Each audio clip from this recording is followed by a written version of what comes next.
مشاهدينا الكرام، أحد من الاكتشافات النادرة التي تم عرضه في قسم التاريخ القديم وعصور الوسطى للمتحف الوطني هو إناء بالشكل الطائر.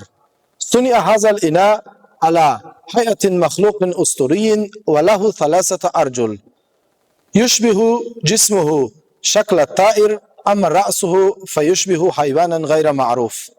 يبلغ ارتفاع الإناء 24 سنتيمترا ويصل عرضه إلى 15 سنتيمترا، وزين الإناء بالطبقة من الطلاء الزجاجي، وقد نقش على سطح الإناء ختم وزخارف جميلة مثل نجيمات متعددة الأشعة وأشكال الهلال، ولهذا جعلت هذه الزخارف على الإناء أكثر جمال وروعة.